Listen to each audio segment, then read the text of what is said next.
Roots. Stories. Roots.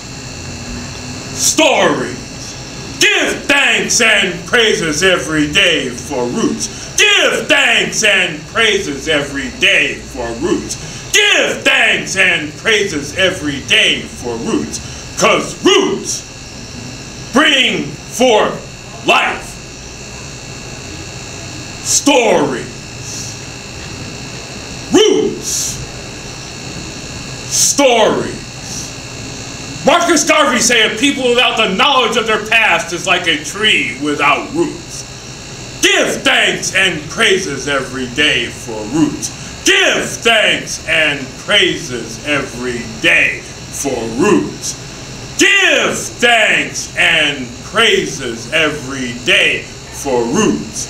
'Cause roots bring forth life. Stories. Roots. Stories. Some come from the east, some come from the west, some come from the north, some come from the south. But it all comes back down to roots. Stories. Roots. Stories. Give thanks and praises every day for roots. Give thanks and praises every day for roots. Give thanks and praises every day for roots. 'Cause roots bring forth life. Stories. Root stories. True stories. Picture stories. Tragic stories. All stories. Stories from the campfire.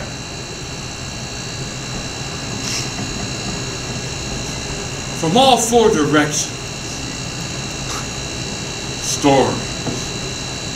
True stories. But they all come back down to roots. Stories. Roots. Stories. In the ancient of days before the invention of television, and before YouTube and Facebook defined our reality, there was the storyteller.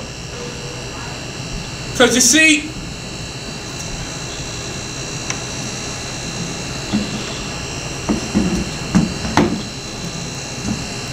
for all the good things that technology brings to us every day, in the past, books have burned, records have crashed, files have been lost, tapes have been erased. So sometimes the way to pass the stories from I past right into I present, hopefully going on to the future, has been the storyteller, because in human to human, people to people, passing on, yes, sometimes they change, sometimes the story becomes larger in life over time, but the essence continues, and that happens through people. Stories. Root stories. Eskimo stories and Indian stories. Stories from the Lakota.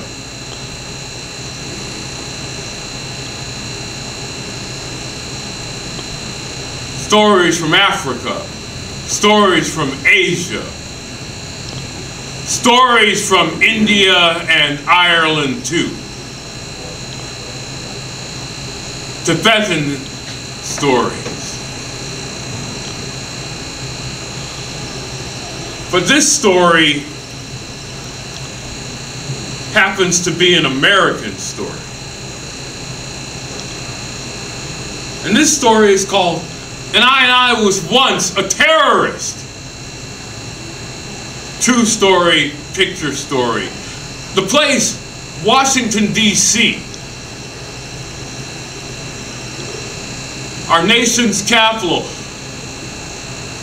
home of our presidents, home of the Smithsonian Institute, the U.S. Capitol, longtime home of terror. But this story isn't about that terror story. This terror story takes place in Northwest Washington, D.C., at the home of Yancey Rowe. Now, sometimes history gets hidden and buried. For some of you who do not know, Yancey Rowe, a black man, invented our zip code that we use every day through the U.S. Postal Service. History buried. But I didn't know Yancey Rowe as the person who invented the zip code, who had received an award from President Lyndon Johnson. We all knew him as Uncle Yancey. And as far as we knew, Uncle Yancey never smiled. And when we saw the spankings that Uncle Yancey would place on Gregory Rowe, we knew this center of terror had to go.